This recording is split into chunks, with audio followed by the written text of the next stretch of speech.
Summer of 1874, Chicoutimi.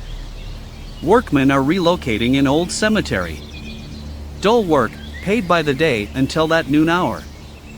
One man drops his shovel and says the sentence that will haunt this town for a century: "Come. I've just raised McLeod." Inside the coffin, a man buried 22 years earlier. The trousers, dust. The bones, bare. But the heart is intact. And that heart belongs to the man who founded Chicoutimi. I saw the open coffin with them.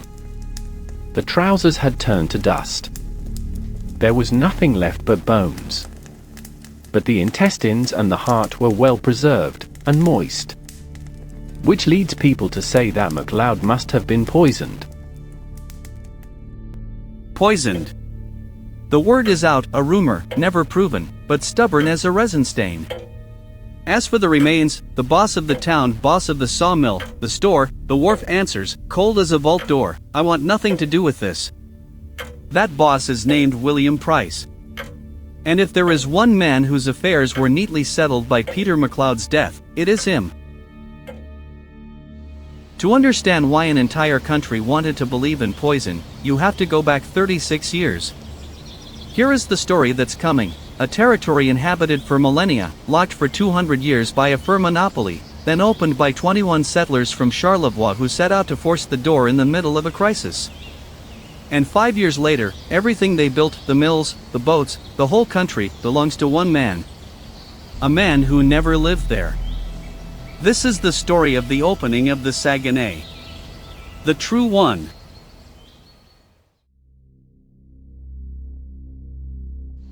The setting first, because it plays a part in the crime. A fjord carved by glaciers, among the largest in the world, 1,000-foot walls over black, salty water.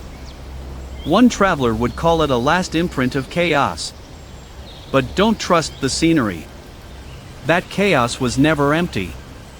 For millennia the Innu have lived here, named it, traveled it. They have one word for all of it: Nitassinan. Our land. Everything else in this story happens on somebody's home ground. Europe never conquered this country, it shook its hand. 1603, near Tadoussac, the great chief Anadabijou seals an alliance between nations with the French. No conquest, no cession. On that handshake opened 2 centuries of fur. For a time, the little post of Chicoutimi turned out more pelts than all the rest of Canada. But trade travels with its diseases. One witness would write it down, and the sentence still chills: smallpox often carried off 50 to 100 people in a single day. Where 500 families once camped, 50 remain. The country is not empty. It was emptied. And yet, planting a fence here was forbidden. In 1652, a colony ruined by war has an accountant's idea: reserve the whole Saguenay for the state's trade. The king's domain. The principle fits on a postage stamp: a single tenant, a monopoly on furs, and nobody clearing land, settling, or raising a steeple. An invisible fence, the size of a country. One enormous detail, admitted by the authorities themselves in 1767, these lands, writes the British governor, were never ceded nor purchased. That sentence sleeps in the archives. It is not done waking up. In 1821, the all-powerful Hudson's Bay Company swallows its rival, then buys out the lease on the territory, £25,000, cash. A fortune. For a country running out of fur? Come on. The company isn't paying for beaver, it's paying for the padlock. Except a lease comes with an expiry date, written in black and white, October 1st, 1842. Learned by heart, in those days, all of Charlevoix knew it better than its catechism. And on the other side of the wall, people watched the calendar while sharpening their axes.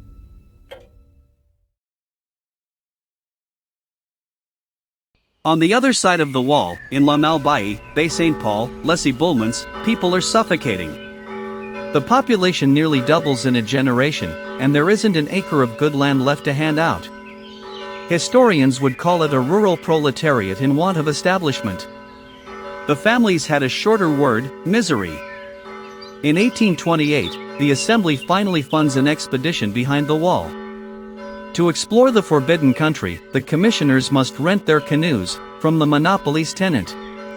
It's like asking the prison warden to lend you his key. We came within sight of Ha Bay, which is without contradiction the most magnificent bay I have ever seen. Everything that grows in Montreal would grow here. Civil servants on official business, and the enthusiasm spills over. Red pine on the heights, a harbor fit for first-class vessels, a climate worthy of Montreal. Official conclusion: it would be desirable to form settlements here. In Charlevoix, that was all anyone was waiting for. A first petition goes out in the spring. Silence. 6 years later, 1,800 signatures, carried by a merchant nicknamed Pico.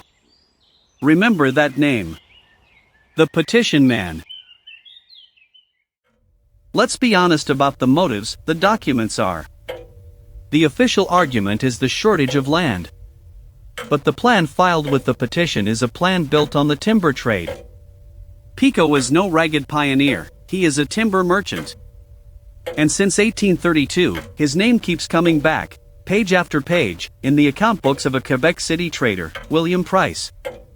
The government's answer, March 1836, rejected. The state has arrangements with the company. Yet as early as 1828, the seigneur of Les Aboulements had predicted it all: settling the Saguenay will be the work of a government, or of colossal fortunes. It will come true to the letter.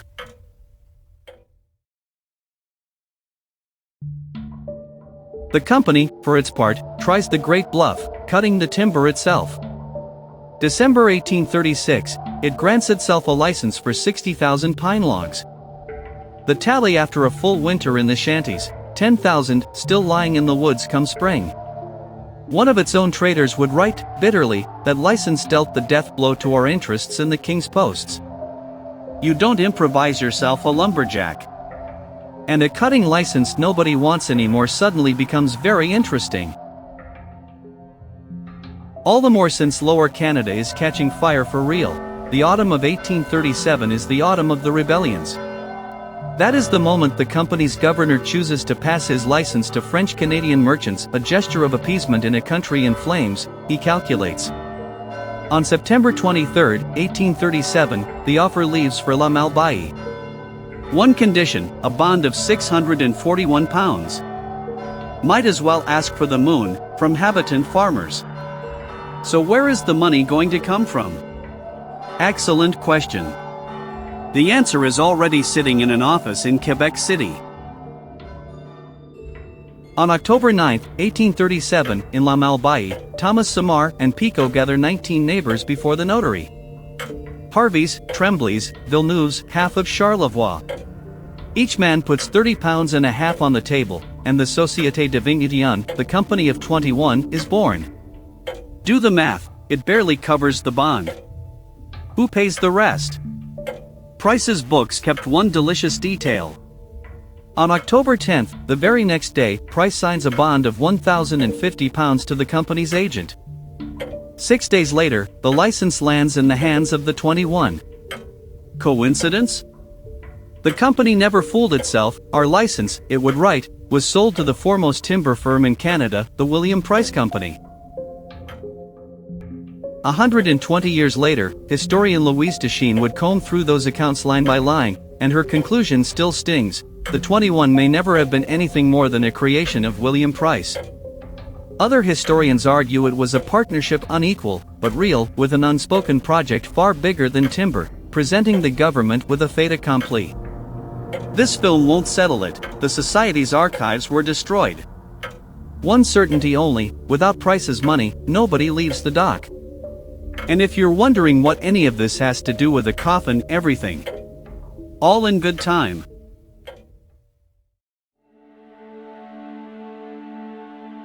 On April 25, 1838, in the cold early morning, 27 men board a schooner at the La Malbaie wharf. The provisions and the tools come from William Price's store, of course they do. They are leaving to cut pine. Not one of them suspects he is off to found a world. Past Tadoussac, They change planets, the fjord ice has only just let go. First stop, men go ashore, mission sawmill. Second stop, more men, another mill. You see the plan. The society isn't founding a village, it is sowing sawmills the way you sow oats. At Anse Saint-Jean, a surprise, men who walked in through the woods are already at work. 14 men then split off from the group, a rowboat, a small barge, and their arms. They row up the fjord for days on end, under 1,000-foot capes that echo back every stroke of the oar. On the morning of June 11, 1838, bay opens before them, immense. They land exactly where the Musée du Fjord stands today, and raise a log camp, 18 feet by 12. 14 men. Then the scouts head out to inventory the promised treasure, and come back long-faced. Along the rivers, the great pine is scarce. The report is so disappointing there is talk of giving up. Dropping everything. Going home. They stay. Nobody left a diary to say why. Perhaps simply because behind them, in La Malbaie, there was no room left. When you have nowhere to fall back to, it's called moving forward.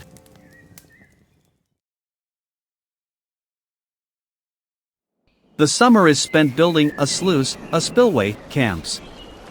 Then, on October 20th, 1838, a schooner enters the bay carrying 48 passengers. Men. Women. Children. Officially, all these fine people are coming to work the pinery. Unofficially? Look at the cradles in the hold. The families are coming to stay. It is here, exactly here, that a timber operation becomes a colony, and the colony becomes illegal. The license allows cutting trees. Not sowing, not settling. They are going to do both. Each one built himself, as best he could, a small house of round logs, covered with birch bark, with only a few narrow openings to let in the light. Then winter shuts the fjord like a lid. To reach La Malbaie, the ice, then 75 miles on snowshoes through the bush. That winter, death passes twice, 2 men, without a priest, without sacraments, without even their names reaching us. And yet, come spring, the priests count 336 souls. In 1 year, a handful of lumberjacks has become a village. Sowing is still forbidden, Father Alexis Samar sows anyway. And for want of a bell, they call to prayer by striking a saw blade. The whole Saguenay fits in that image, the faith, the nerve, and the work tool that does everything. In Tadoussac, the company watches all this and chokes. In the spring of 1839, its agent orders a settler, Michel Samar, to clear out. Samar refuses. Tradition tells the rest with relish. The company sends some 30 men. Samar, alone, offers the expedition's leader a duel by rifle, and the little army re-embarks without pressing the point. True? Embellished? Honestly? We don't know. But the anecdote tells one very true thing: you don't evict families with summons letters. The balance of power has just tipped.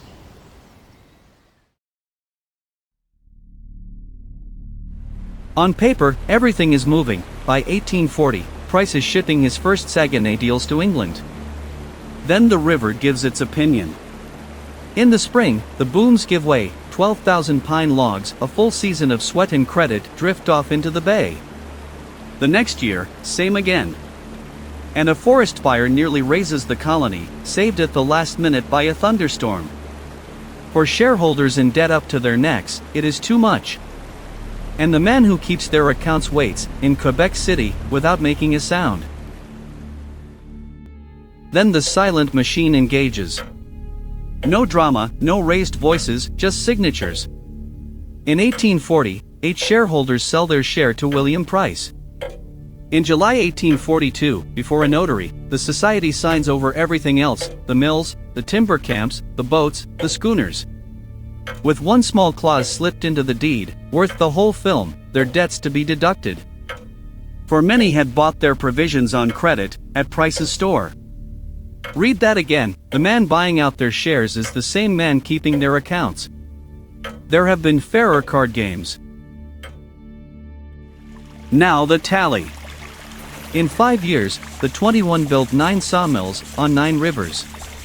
In 1842, all of it is named Price. Deschines would see the genius of the scheme. By monopolizing every waterway, Price would never face competition. The 21 thought they were building themselves a country, they built him an empire. But let's be fair, the families won their unspoken bet rooted, immovable. The settlers got the land, Price got everything else. Well, almost everything. Upstream on the fjord, there remains one place his money cannot buy. The old post of Chicoutimi. And the man about to seize it, you already know him, he's the man in the coffin.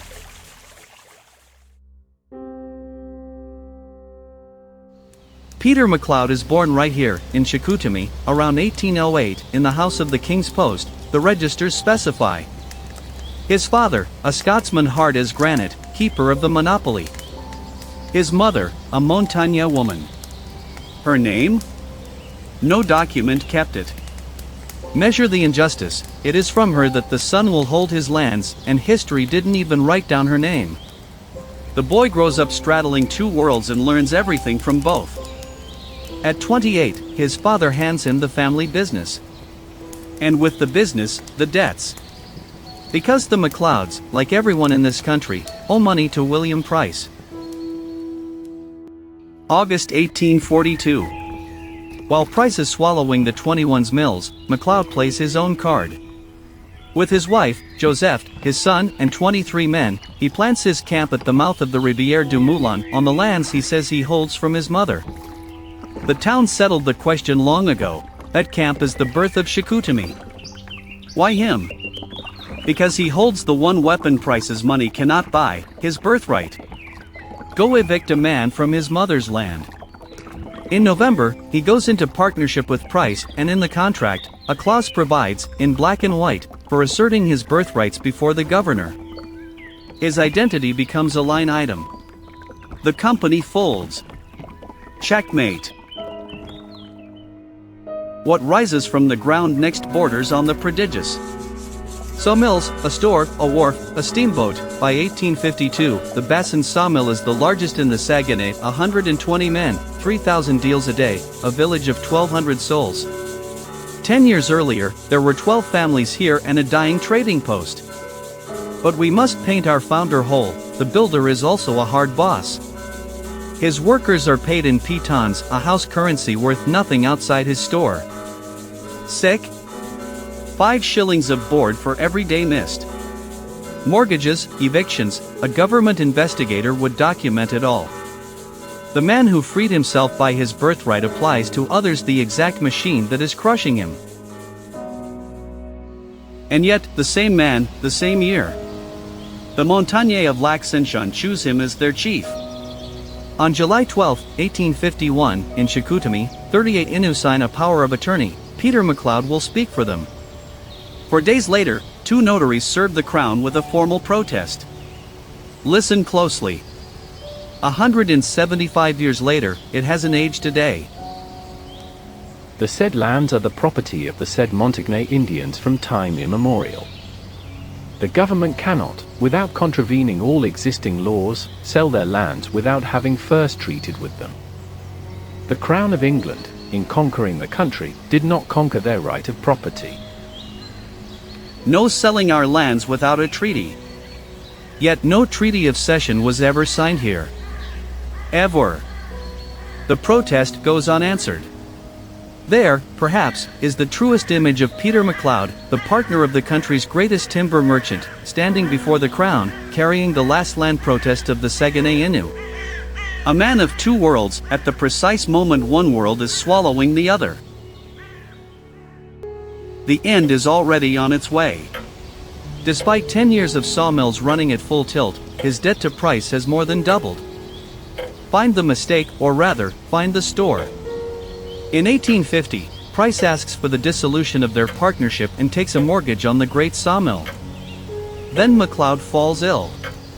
A mysterious ailment, say the sources, that will last 18 months. Price even hires a second doctor to watch over him. Remember that detail, the rumor will make use of it. In mid-September 1852, Peter McLeod dies. Never baptized, he is buried near the old chapel, the cemetery of 1874, you've been there already. His two sons are minors and illegitimate in the eyes of the law. Their guardian, and the estate's principal creditor, is named William Price. One signature, and the entire industrial Saguenay fits in a single hand. So, poisoned, yes or no? Here is everything history can swear to. The illness, documented, 18 months. The care, documented. Proof of poison, none. Ever. But the rumor, gathered from McLeod's own kin, tells in its own way a truth the notarial deeds confirm flatly: his death suited William Price's affairs.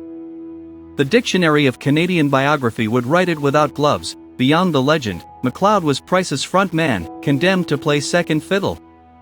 The intact heart proves nothing. It only says, better than any archive, what Chicoutimi has never stopped thinking under its breath.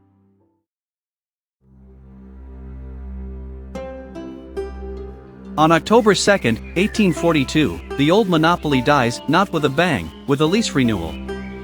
In the spring, the surveyors carve out the townships and legalize, lot by lot, more than 2,000 people who had no right to be there. There is the truth of the opening: the door was not broken down. It was pushed from the inside, for 4 years, until the law, out of breath, declared everyone right. But every door that opens closes on someone. For the Innu, those same years tell the story in reverse: the fur trade collapses, the hunting grounds retreat before the timber camps, the petitions pile up unanswered. The wall that locked in the Saguenay also protected the people who lived there. When it fell on them. There remain the men, and their final sums.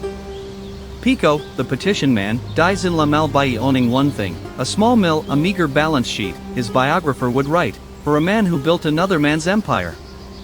Price dies in 1867 in his manor near Quebec City, and on the heights of Chicoutimi they raise him a monument.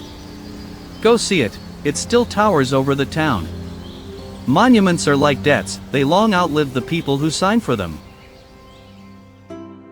So, who opened the Saguenay? 21 brave men from Lamalbaye, said the schoolbooks. It's true, and it's too short. It took the misery of Charlevoix. The courage of families who spent winters in bark-covered cabins. The money of a merchant who never lived here. And a Metis who turned his birthright against the monopoly.